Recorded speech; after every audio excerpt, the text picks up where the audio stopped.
I had been waiting at the city clerk's office for 3 hours. My pathetic fiancé had stood me up for the third time. I was devastated and about to leave when the clerk made a joke. "That handsome young man over there has been waiting half the day too. You two would make a lovely couple." We looked at each other for 10 seconds. Then, in unison, we said, "Yes." 10 minutes later, I had a husband. But on my wedding night, I was in shock at my own audacity. The rain began to fall heavily, drumming rhythmically on the metal roof of the parking garage, creating a gloomy and eerie sound, as if trying to drown out my already depressed mood. I sat motionless on a cold blue plastic chair in the waiting area, my empty gaze fixed on the black screen of my phone, which had long since been turned off. It was the third time. Yes, exactly the third time Dante had left me stranded on the most important day of a woman's life. I had been sitting there for 3 hours, from the moment the afternoon sun was still warm, until the sky turned into the leaden gray of a thunderstorm, only to receive a text message that was as brief as it was cruel. Something came up. Important client meeting. "Baby, you're always so understanding. Next time, okay?" The sentence, "Baby, you're always so understanding," felt like a knife to my pride. I laughed bitterly as tears welled up in my eyes. I looked down at the elegant white dress I had spent a week choosing, and then touched the 6-week ultrasound report resting in my purse. I had planned to give him a huge surprise, to tell him that we weren't just signing our marriage license, but also welcoming a new life. But in response to my careful preparation, I received only his habitual absence, an empty apology, and the absolute priority he always gave to his work and social connections. Miss Higgins, the clerk, glanced at the wall clock. The ticking of the second hand echoed clearly in the silence. She sighed, closed a file on her desk, and looked at me with pity. "Honey, office hours are over. I doubt he's coming. Why don't you go home and come back another day?" I was just about to stand up, to scrape together the little dignity I had left and leave this place, when my gaze fell on a reflection in the glass partition separating the different areas. On the other side, in the waiting area for couples filing for divorce or singles affidavits, sat a man in a black shirt. He had just hung up his phone, wearing an expression of helplessness mixed with extreme exhaustion. With his long, slender hand, he massaged his temple, as if trying to suppress a severe headache. As if sensing my gaze, he looked up, and in that moment, I saw in his eyes the empathy of someone who shared my misfortune. Ms. Higgins looked at both of us. Perhaps the heavy atmosphere of disappointment was suffocating her, so she made a joke to break the silence. "What a coincidence. That handsome young man over there has been waiting half the day too. I heard he got stood up for the third time as well. Today you are both standing there empty-handed. Why don't you two team up so such a beautiful day isn't wasted?" That innocent joke seemed to freeze time. That stranger and I stared at each other for 10 seconds. In his eyes I saw no mockery, but only deep despair, indignation, and a hint of that recklessness found in people who have been pushed to their limits. Suddenly he stood up and walked quickly toward me, bringing with him the cold air of the rain outside and a faint scent of tobacco. He looked me straight in the eyes. His voice was deep and raspy, but every word was clear. "My name is Malik. I'm 30 years old. I have my own company, no bad habits, and no debts. My parents are still alive and I have a younger sister. If you are serious and need a marriage right now, let's get married." I was stunned. My heart hammered in my chest, as if it wanted to jump out, not from emotion, but because of the insanity of this proposal. But then, the image of Dante partying, his empty promises, and the fetus growing inside me every day, awakened a rebellious demon within me. Why should I wait for someone who didn't value me? Why should I leave humiliated and under the pitying gazes of others? I gripped the handle of my purse, raised my head, looked at Malik, and nodded in a fit of madness. "Agreed. My name is Keisha. I'm 29. I have all the papers right here." Ms. Higgins's jaw dropped, her eyes wide behind her thick glasses. She didn't know how to react to such an unusual situation. but since the affidavits and files for both of us were already complete and in order, the process went incredibly fast. Only 15 minutes later, with the firm sound of the stamp on the paper, Malik and I officially became husband and wife. I held the marriage certificate, which still smelled of fresh ink, and looked at the man who had just become my husband. A feeling of strangeness and unreality washed over me. Malik tucked the document into the inner pocket of his jacket and turned to me. His eyes lacked any warmth. They reflected only cold, hard reality. Let's go. It's too late to regret it now. I huddled on the gray sofa in Malik's apartment, feeling a chill that penetrated to my bones.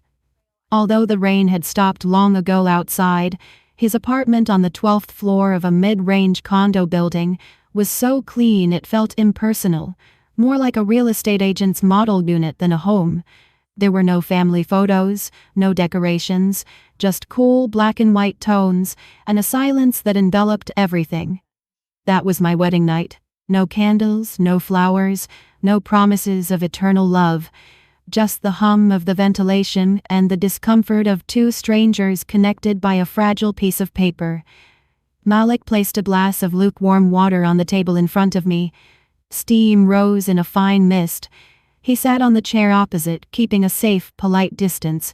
He looked at me, his deep eyes seeming to assess me. Then he broke the oppressive silence. I think we need to speak plainly. The master bedroom has fresh linens. You can use it. I'll sleep on the couch in the living room. His respect, though distant, relieved me and simultaneously made me a little sad. I took a sip of water to calm myself. Malik sighed and leaned back in his chair. His voice grew deeper, laden with a fatigue he couldn't hide.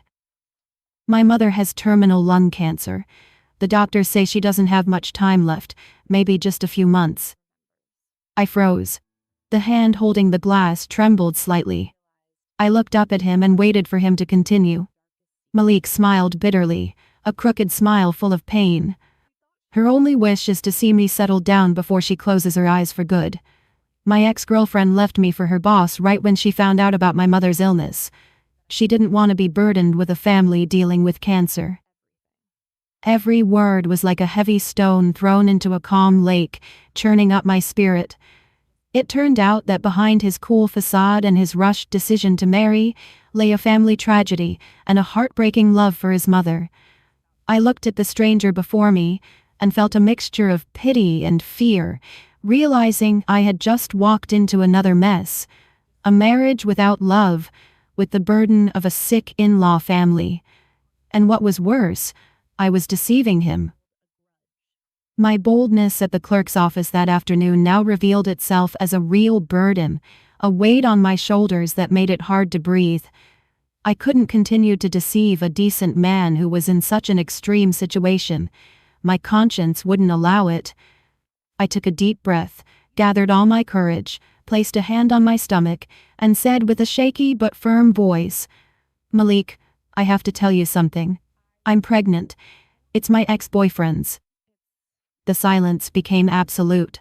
I lowered my head, not daring to look him in the eyes, expecting an outburst of rage, insults, or for him to throw me out of the apartment immediately. But there was no yelling, only the rhythmic sound of his fingers drumming on the wooden table, creating a dry, hollow sound. Quite a while later, Malik spoke. His voice wasn't as angry as I had imagined. It held only an infinite bitterness. "My ex. She's probably pregnant by her boss right now too. We really are two fools who were thrown away like expired goods."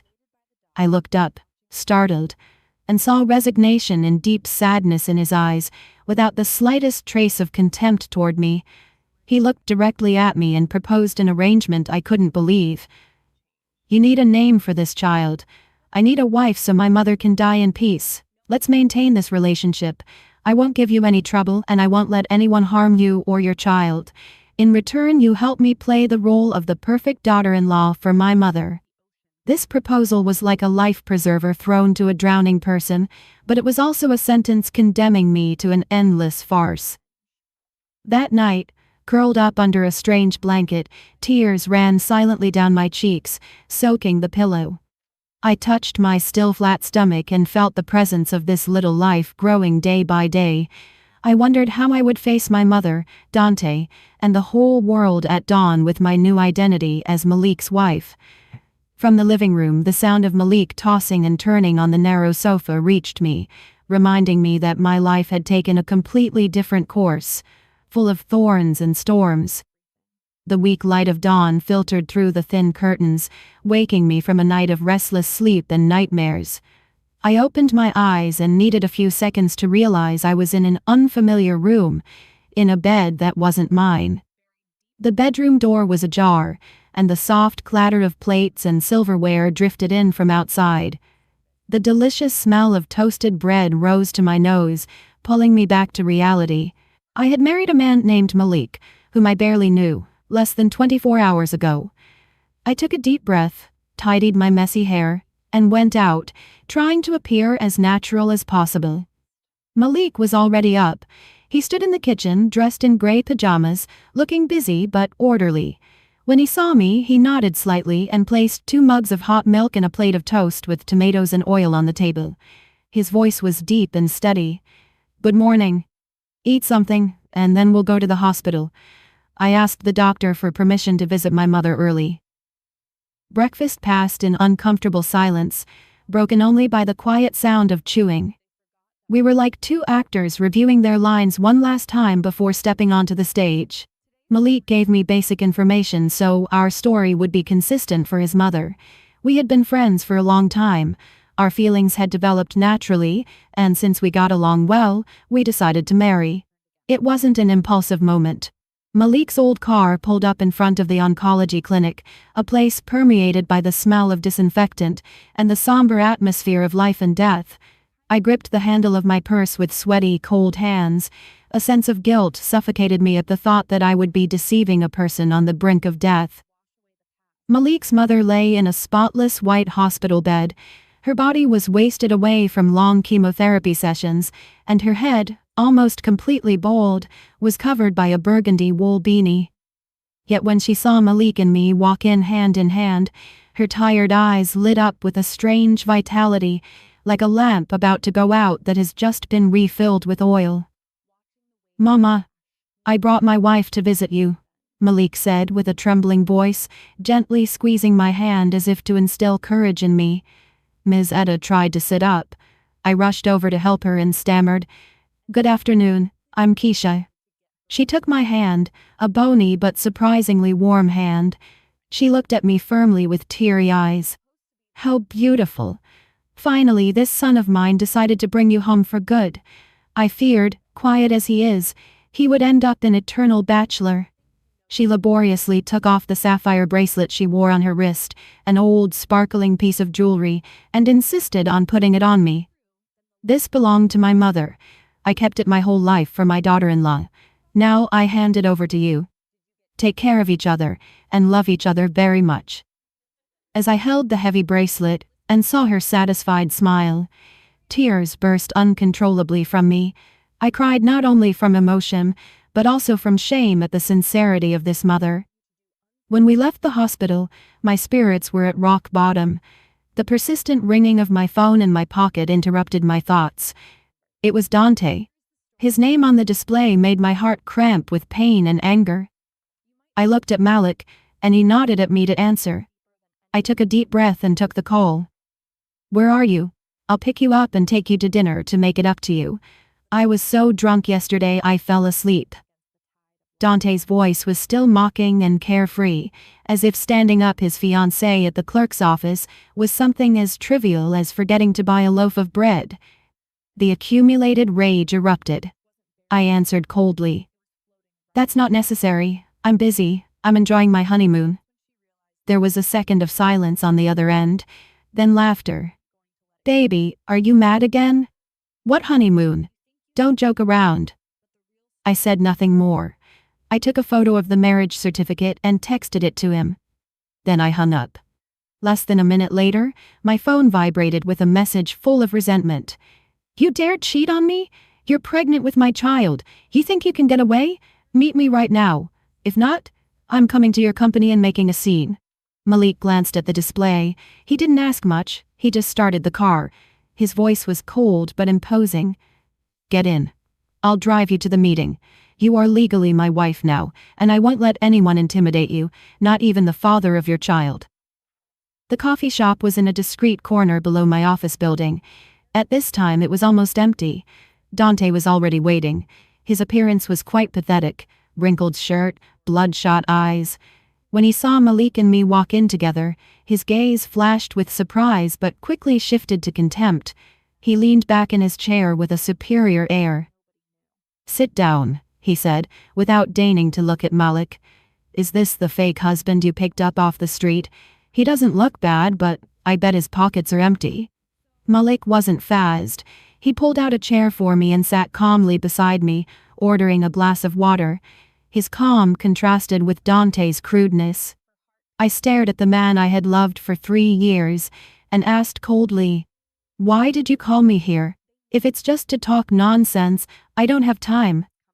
Dante smiled scornfully and leaned forward. "Keisha, don't be childish.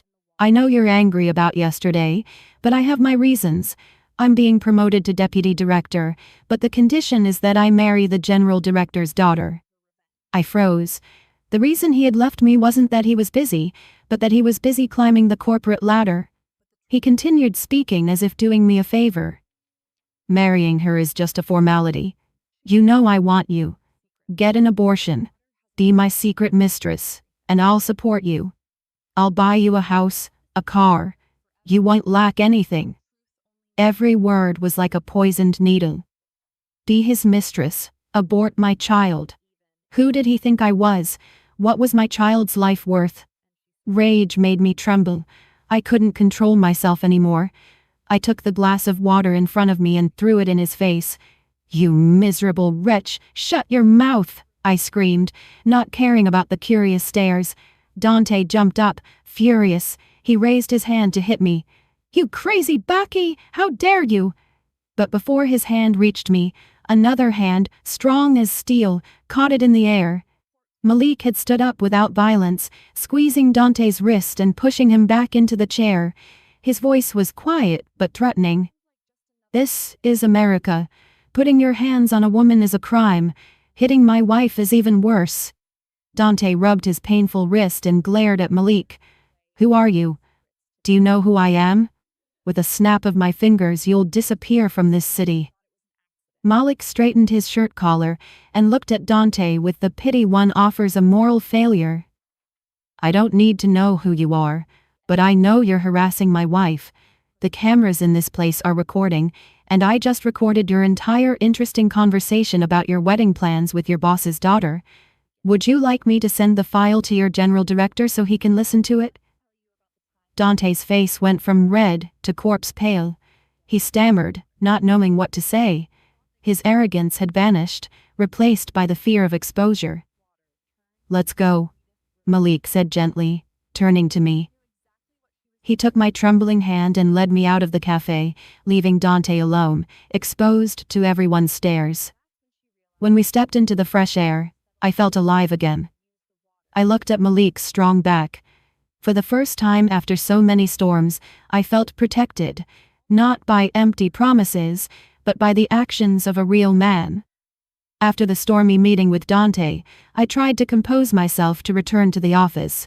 The collaboration project with the Solaris Group was the fruit of 3 months of my work, and also my chance to prove my worth and be promoted to creative director. When I entered the office, I noticed a strange mood. The murmuring stopped as I passed. My colleagues' glances were no longer admiring, but full of mistrust, suspicion, and a little hidden schadenfreude. Tasha, my direct competitor for the position, came to my desk with her usual sugary smile. "Keisha, I heard you got married in a rush. You must be exhausted. Drink this to get your strength back. The meeting this afternoon is important. Don't let your personal matters affect you." I thanked her and pushed the carton of milk aside.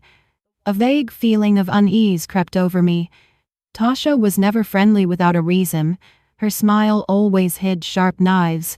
The meeting began at 2:00 p.m. in the presence of the general director and representatives from the Solaris Group.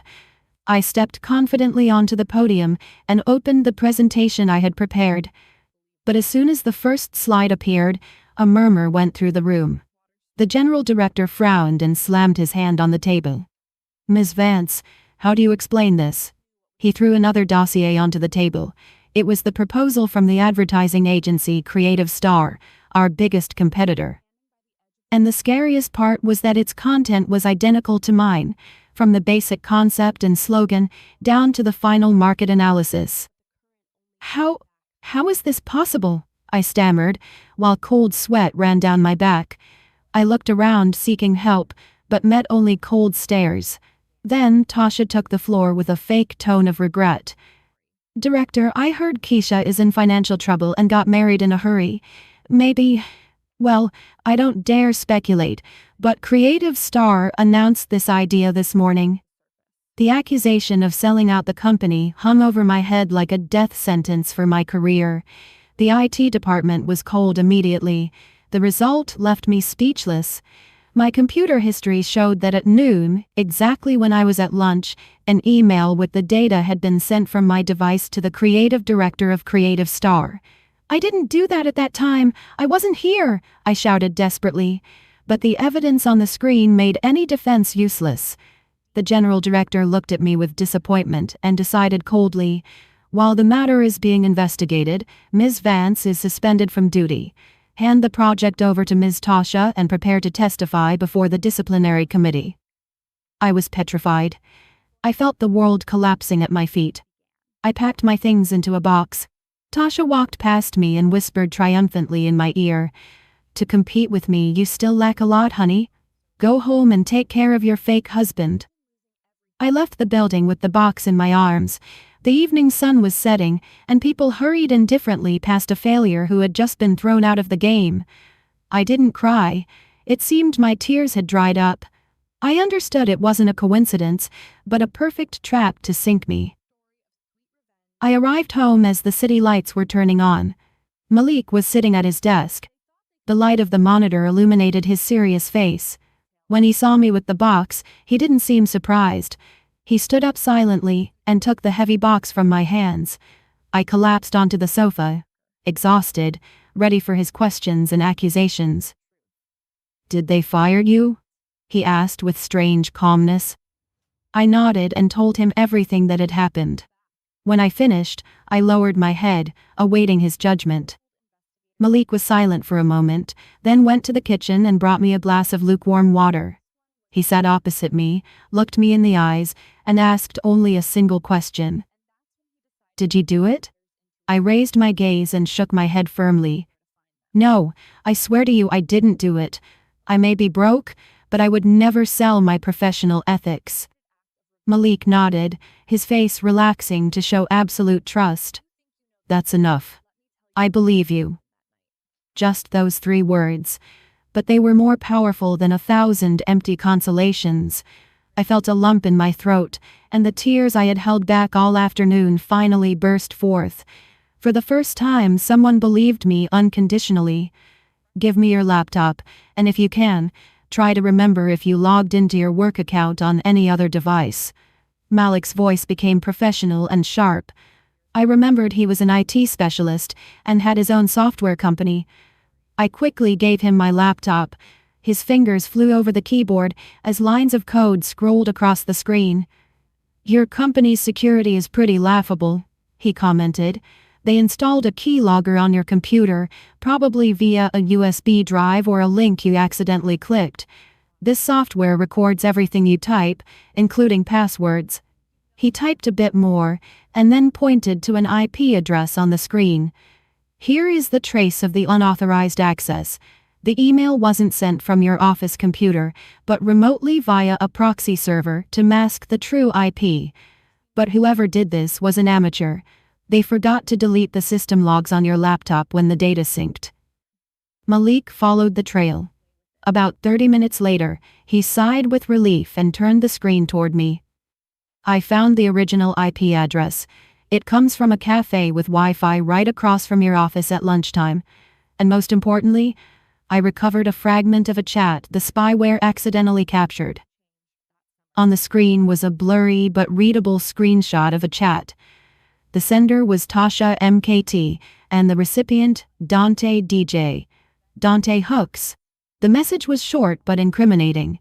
I already sent the material to Creative Star. Remember to transfer the rest to me. That little brat Keisha is finished. I stared at the screen in horror. It turned out that not only Tasha but also Dante was behind this conspiracy. He didn't just want me to lose my child. He wanted to drag me through the mud and take my career and my honor. Malik took my ice-cold hand. We have the evidence. Tomorrow I'm going to the company with you. The warmth of his hand comforted me.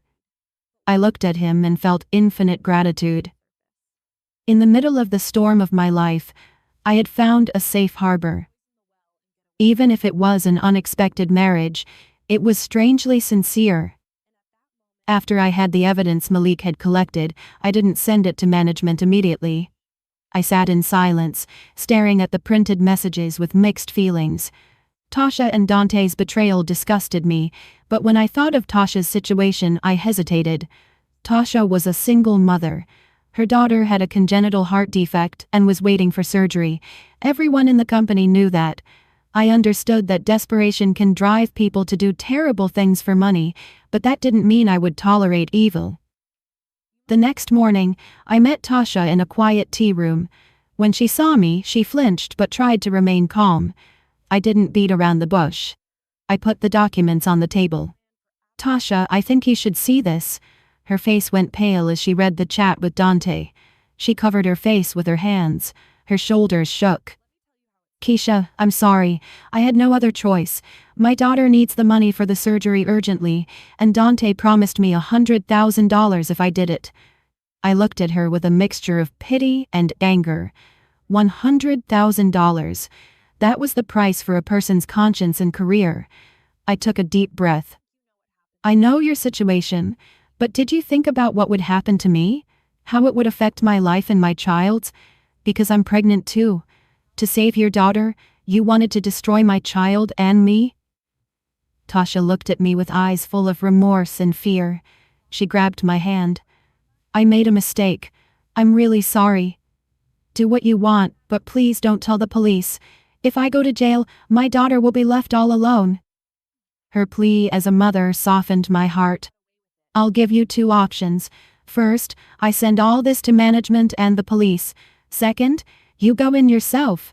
You confess everything and testify to clear my name. If you choose the second, I will ask for mitigating circumstances to be considered so you aren't criminally prosecuted. Tasha looked at me in astonishment. Perhaps she hadn't expected me to give her a way out. She nodded repeatedly through tears. I'll do it. I'll confess everything. Thank you, Keisha. Thank you for not backing me into a corner. On Monday morning, in the tense conference room of the executive suite, Tasha confessed everything. The general director turned to me with a serious and disappointed face. Ms. Vance, the company owes you an apology. Your suspension is lifted. You can return to your post and continue with the project. The news spread quickly. Tasha was fired, but not criminally prosecuted, just as I had promised. As for Dante, the position of deputy director he dreamed of vanished into thin air. His reputation in the industry crashed, and his career, built on trickery, faced collapse. That night, while Malik and I were eating dinner, violent blows echoed against the door. It was Dante, screaming like a madman. Come out! You dare ruin my life? I was startled. Malik signaled me to stay quiet. He went to the door, looked through the peephole, and took out his phone. Calmly, he began recording a video and called out, Dante, I advise you to calm down and leave. You are disturbing the peace. Open the door or I'll kill you both, he continued to roar, kicking the door. He was drunk or crazy. Malik wasn't phased. He didn't open the door or use violence. He called the building super and the local police. In 5 minutes, the noise changed. The neighbors, simple, hard-working people, came out into the hallway. The super's voice rang out, Hey, what kind of scene are you making? Do you want me to call security? Dante, as arrogant as he acted, folded before the community. When he saw the police coming up the stairs, he covered his face and fled, stumbling. Malik opened the door, thanked everyone, and closed it. I saw him relax, and then he hugged me, a firm and warm embrace. "It's over. I'm here. No one will hurt you," he whispered. I leaned my head against his chest and felt completely safe. Dante had shown his true face as a coward, and Malik, my husband on paper, was the fortress protecting me from the storm. The days of peace passed fleetingly. On a rainy afternoon, terrible news came from the hospital. Malik's mother's illness had drastically worsened. The cancer had metastasized to her bones and brain. She had only days left. Malik and I took turns at the hospital. Watching the life drain from her fragile body broke my heart. In a rare moment of clarity, Miss Edda called me to her. She pulled an old savings book from under her pillow and pressed it into my hand with trembling fingers. "Keisha, this is the little I saved in my whole life selling vegetables. It's not much, but take it to provide for my grandbaby." Her voice was a choppy whisper. I took the book, tears rising in my eyes, and shook my head. "Mama, I can't accept this. Keep it for your treatment." She smiled. A weak smile, but full of understanding. "Silly girl, I know exactly how things stand with me. I know you two married in a rush to make me happy." I froze and looked at Malik. He also lowered his head, his shoulders shaking. It turned out this mother knew everything. She knew we weren't a couple in love. She had noticed our formality, the clumsiness of our gestures, but she never betrayed us. She tolerated our lie because she trusted her mother's instinct. "But I see that you are a good girl." She squeezed my hand, her gaze piercing my soul. "Malik is a bit rough, but he has a big heart. Fate brings people together, but happiness depends on oneself. Please, take care of him for me." Her last words were like a sacred mandate binding my life to that of the man kneeling beside the bed. She looked at us one last time with eyes full of love, and then slowly closed them. Her hand in mine relaxed, and the heart monitor emitted a long, shrill beep, announcing the end of a life. His mother's funeral took place on a day of pouring rain. Dressed in mourning, I stood beside Malik. I accepted the condolences of those present. I cried for her as if she were my own mother, because in those few days, as her daughter-in-law, I had received an affection from her that I had lacked for a long time. Malik stood there with red eyes but without shedding a tear, remaining strong to organize everything. Seeing his lonely and resilient figure in the incense smoke filled me with immense compassion. From that moment on, what was between us was no longer a cold marriage contract, but a bond of affection and mutual support.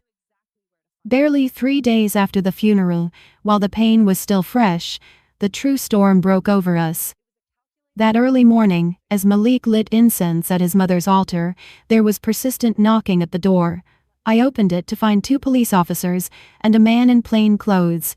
Their faces were serious and cold. "Is Mr. Malik Thorne here? We have an arrest warrant and an order for pretrial detention for fraud and tax evasion." The officer showed me a paper with a red stamp. I felt the world sway.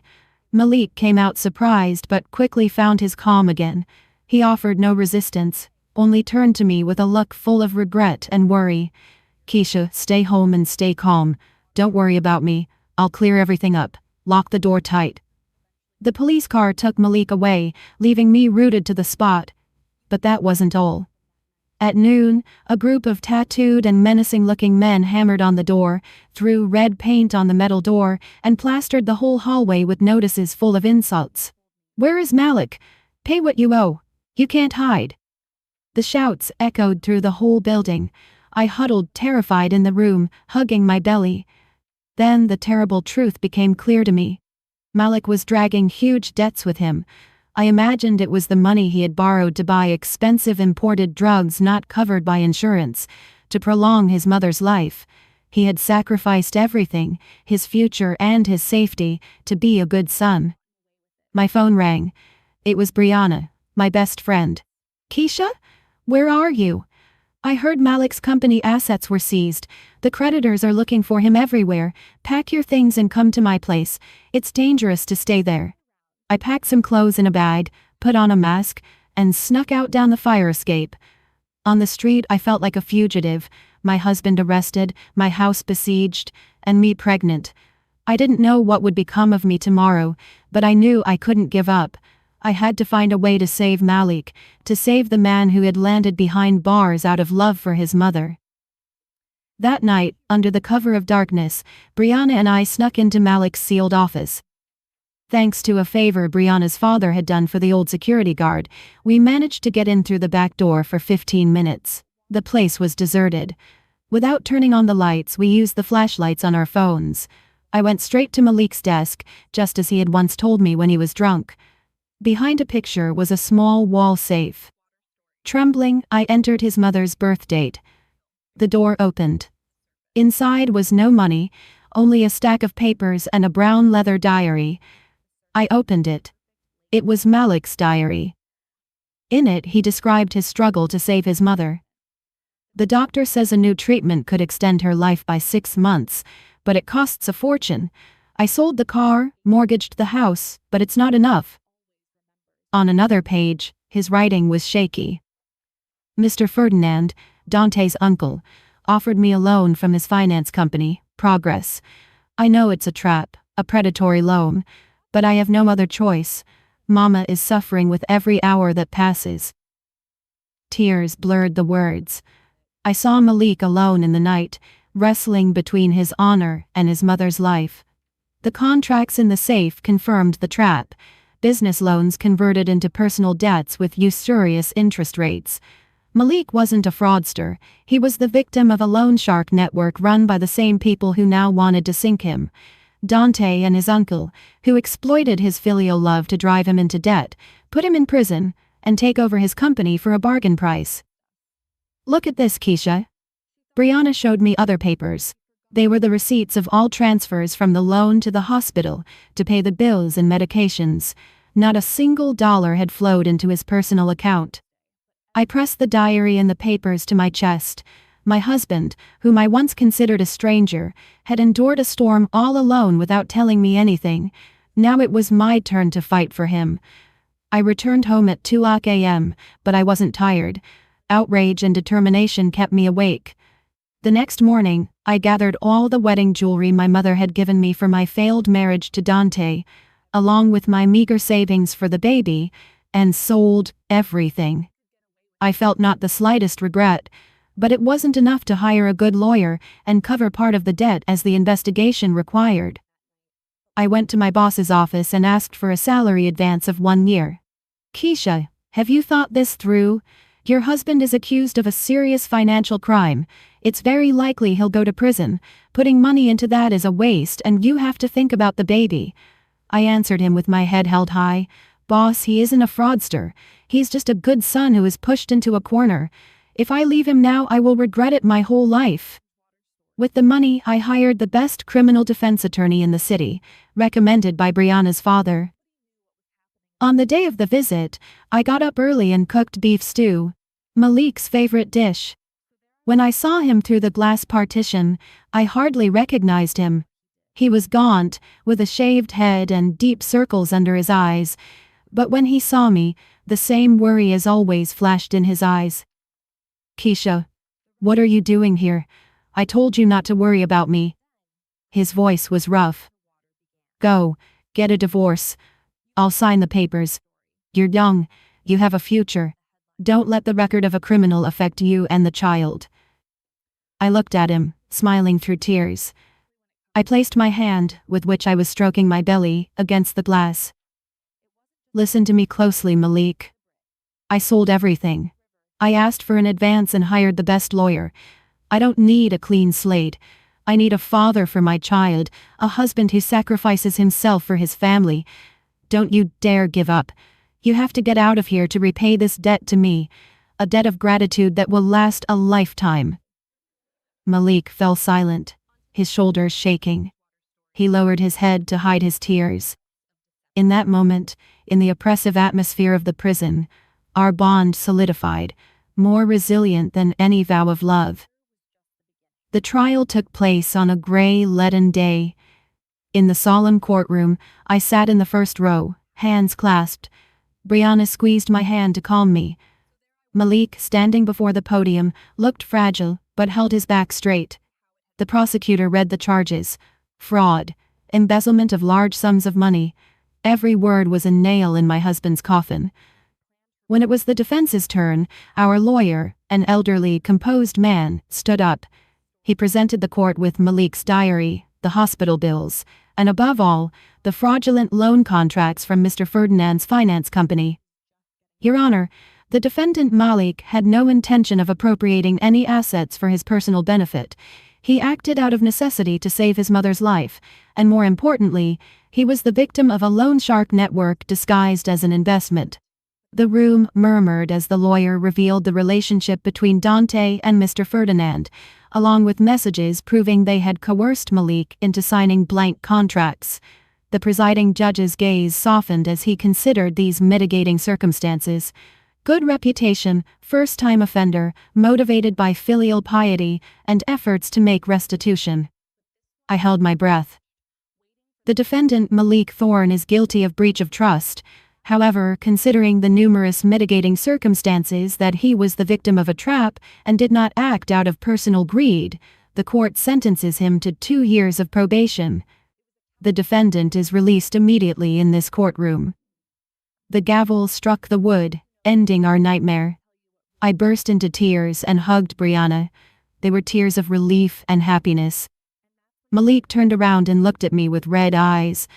Even if his record would remain stained, he was at least free. We left the courthouse, and the cloudy sky began to clear. A few shy sunbeams illuminated the path ahead of us. I knew it would be full of obstacles, but we would walk it together. The joy of the reunion was short-lived. The harsh reality of everyday life set in. Malik's company went definitively bankrupt, and his assets were seized to pay the debts. His reputation as a successful young director was replaced by the label ex-convict. He looked for work everywhere, but when they saw his criminal record, everyone closed their doors to him. I continued working, with my 6-month pregnancy becoming increasingly obvious, and became the sole breadwinner of the family. Seeing Malik more depressed every day, smoking incessantly by the window, broke my heart. One evening, when I came home late from work, I found him with his head buried on the table, dinner cold. I hugged him gently. Honey, don't get discouraged. If no one hires you, we'll do something else. As long as it's honest work, there's nothing to be ashamed of. Malik raised his gaze. His eyes shone with determination. You're right. I can't let my wife and child suffer anymore. I'm a man. I have to support this family. The next morning, he hung his suits in the closet and put on the orange uniform of a delivery service. The director, who only knew keyboards, now faced the burning summer sun, delivering packages all over the city. Once I saw him by chance delivering an order to a luxurious office building, sweating and with dusty clothes. Ironically, the recipient was a former employee of his. The young man was petrified when he saw his former boss as a delivery guy. Malik, after a moment of shame, raised his head and smiled kindly. Here is your package. Don't forget to give me 5 stars. The employee took it, moved, and with respect, Malik left. His figure disappeared into the crowd, small but strong. That evening he gave me the money he had earned, a handful of crumpled bills. His hands were starting to get calluses. I took this hard-earned money and felt it was more valuable than any fortune. We started over, from the ashes, without fame or luxury, but full of the love and support of 2 people who had learned to trust each other. Those quiet days were like the calm before the storm. I continued working without a break, trying to finish a big project before my maternity leave, ignoring the back pain and fatigue. I told myself I just had to hold on a little longer, save a little more so Malik wouldn't have to strain himself so much, and so our son would be born without want. But I had forgotten that human resilience has a limit.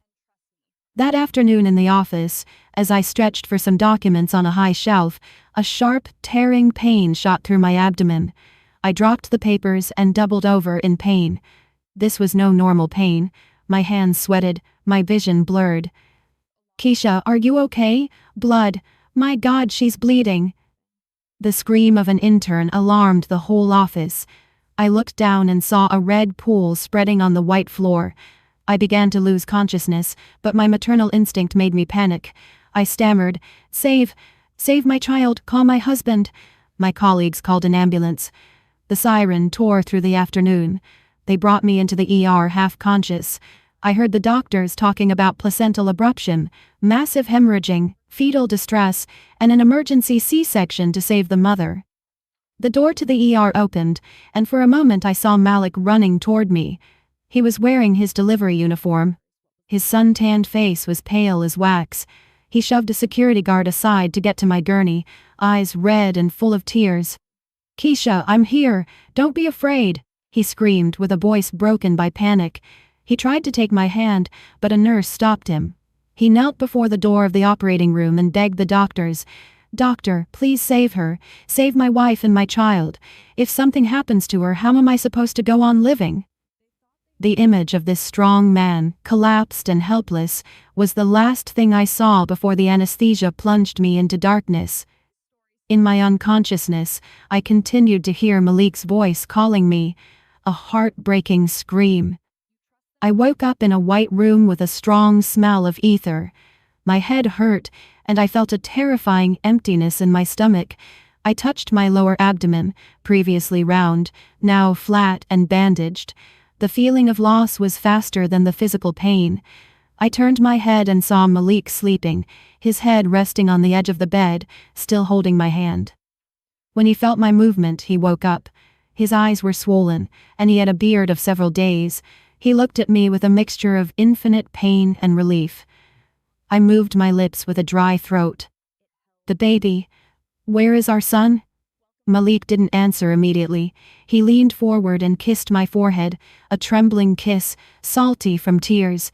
He squeezed my hand, his voice breaking. Listen to me calmly. The doctors did everything possible, but the baby was too early. His lungs weren't developed. He passed away at 3:00 a.m. My mind went blank.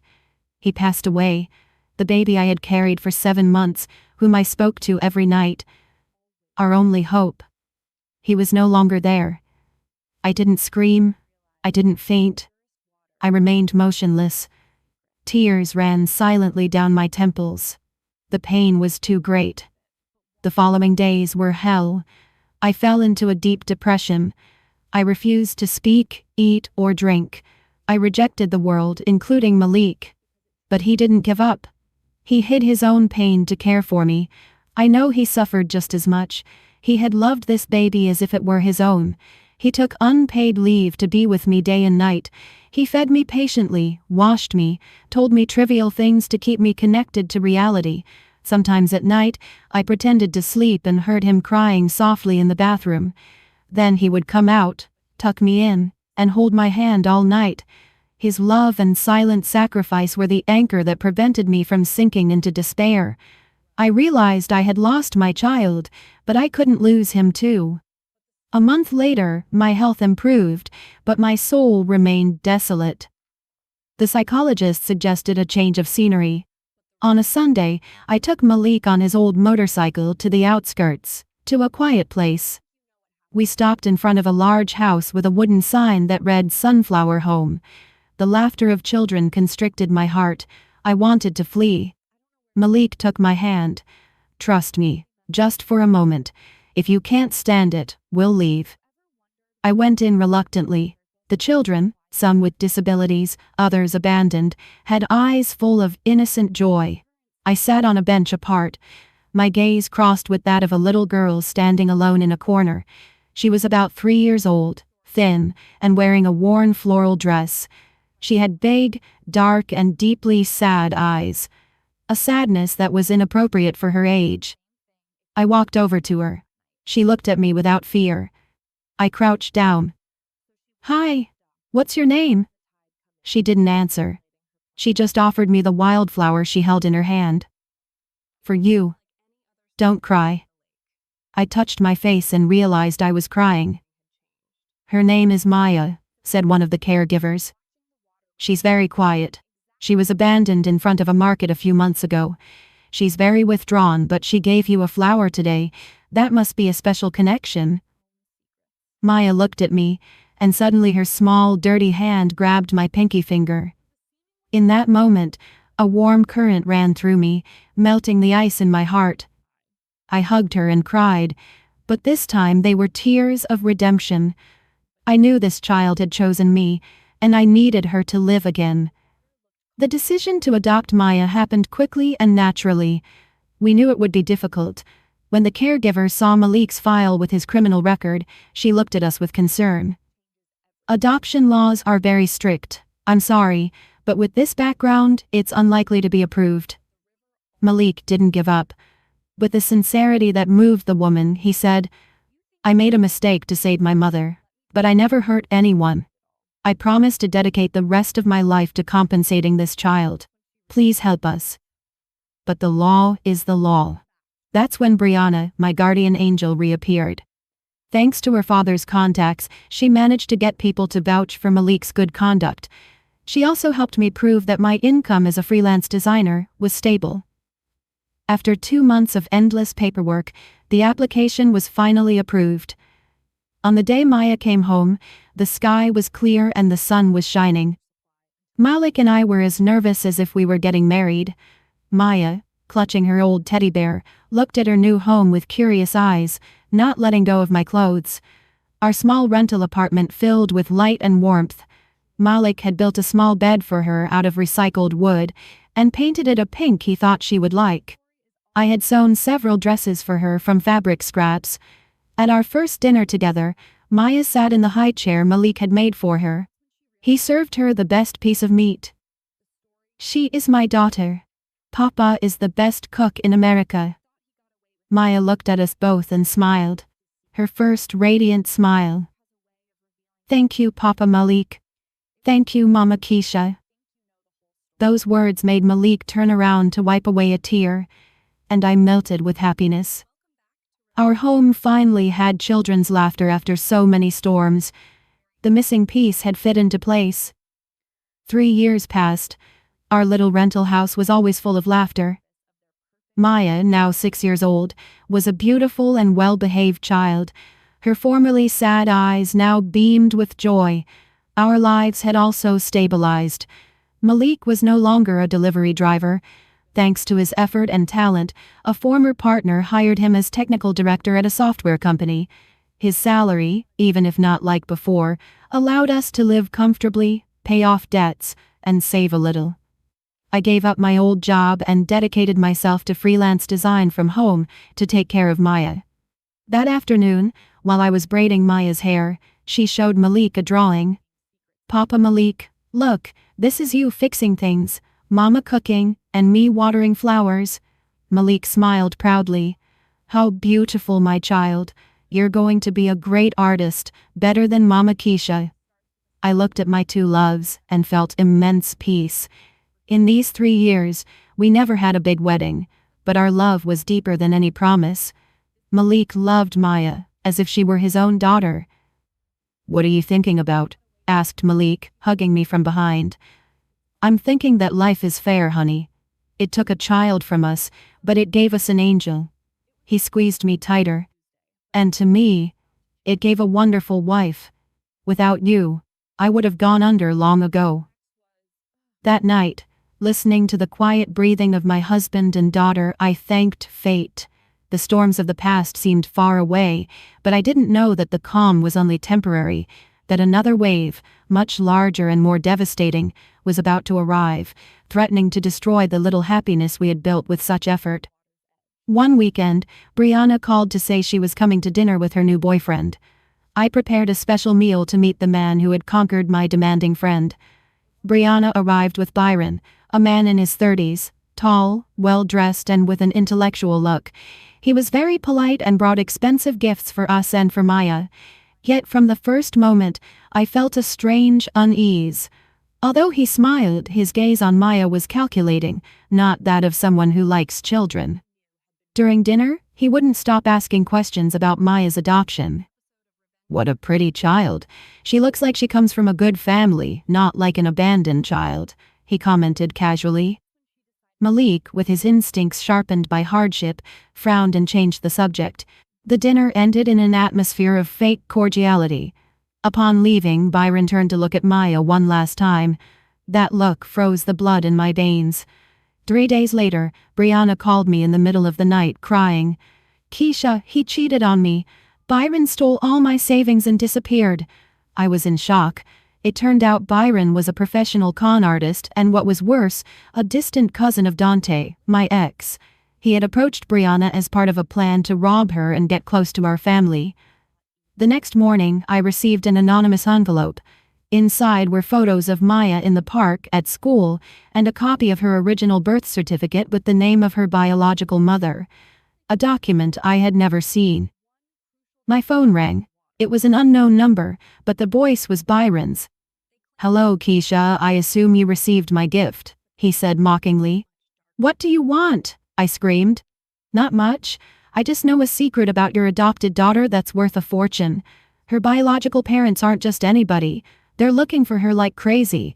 If you don't want to lose her or don't want me to sell the information to them, prepare to negotiate." Byron's threat sent me into a panic. Malik, when he found out, maintained a surprising calm. We decided to return to Sunflower Home to find out the truth. The director of the center received us with concern. When she saw the birth certificate, she sighed.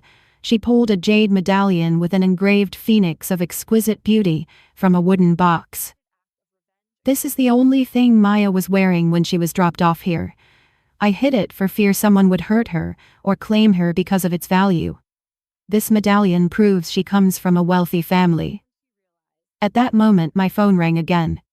It was a video call from Byron. "Do you believe me now? Little Maya's name is actually Destiny Sterling. She is the daughter of real estate magnates, the Sterling couple. Years ago they went broke and had to flee the country. That's why they abandoned her. Now they've returned, richer than ever, offering a reward of $200,000 to whoever finds her." $200,000. The number made me dizzy, but what froze my blood was the cruelty of these parents. "I'll give you a chance," said Byron. $20,000 into my account and I'll keep quiet. You have 3 days. After that, don't complain if the Sterlings knock on your door." The screen went black, leaving us in absolute despair. 20,000 was a fortune for us, but the fear of losing Maya was 1,000 times greater. To face Byron, we needed to know his weaknesses. Malik had a bold idea: talk to Dante. Despite our hatred, he was his cousin. Through some contacts, I learned that Dante was in the prison infirmary with terminal stomach cancer. When I visited him, nothing remained of the arrogant director I knew. He was a walking skeleton. When he saw me, his eyes showed surprise and then deep remorse. "Keisha, did you come to laugh at me? I know I made mistakes. Karma comes fast." I felt no hatred anymore, only pity. "I didn't come for that. I came to ask you about Byron." Hearing the name, Dante's face twisted in rage. "That scumbag isn't human. When I went to prison, he tricked my mother into signing over the last of the family property to him and left her to die alone in a home. Be very careful with him, Keisha. He's wanted in 2 states for fraud. He's desperate. He's capable of anything.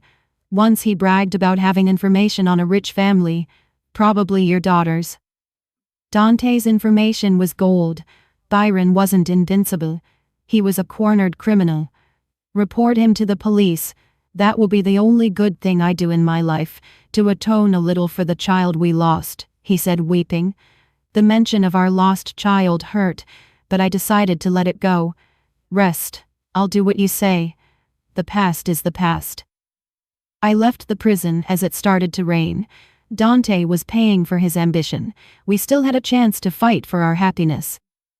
2 days before Byron's ultimatum expired, a luxurious black limousine pulled up in front of our modest house. Out stepped the Sterlings, Maya's biological parents. They entered without taking off their shoes, looking at our humble home with disdain. "We are the Sterlings," said the woman. We came to take our daughter Destiny. This place is a pigsty. There is no destiny here, I answered calmly. There is only my daughter Maya, and she is at school right now.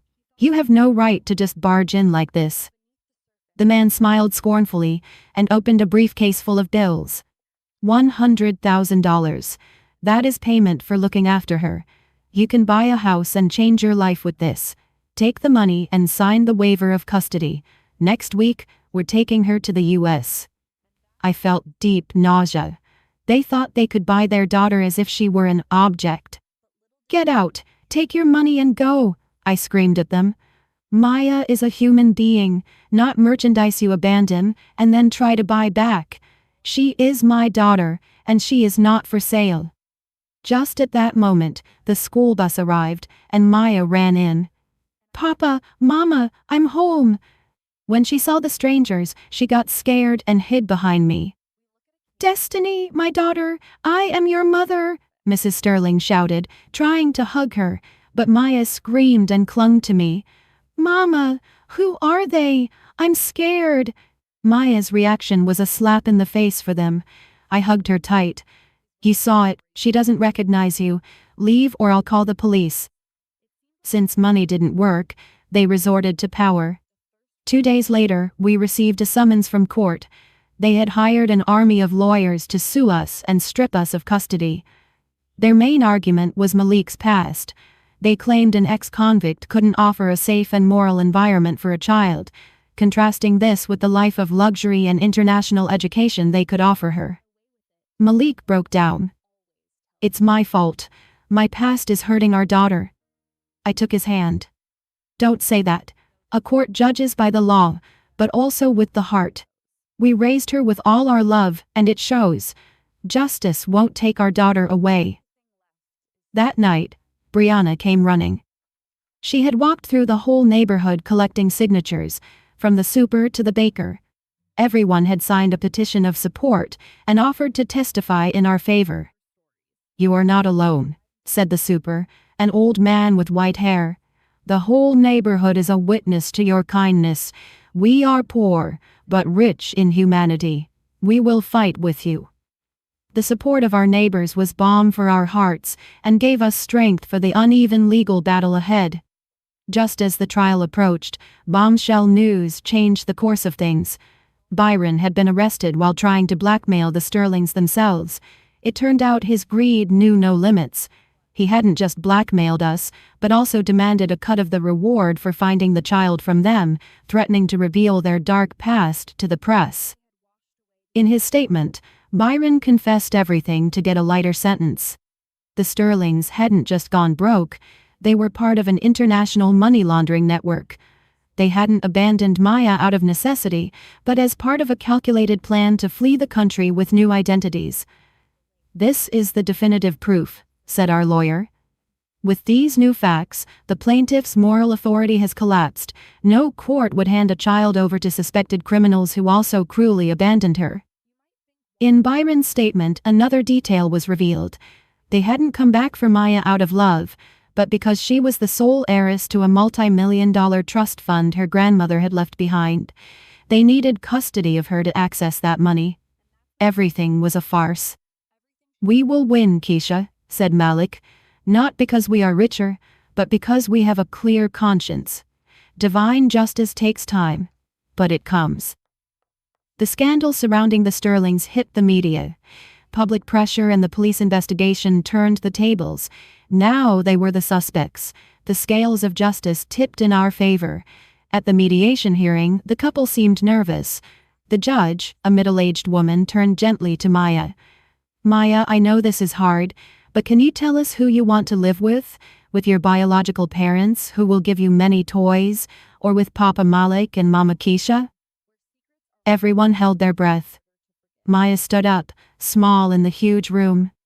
She looked at the Sterlings, and then at us.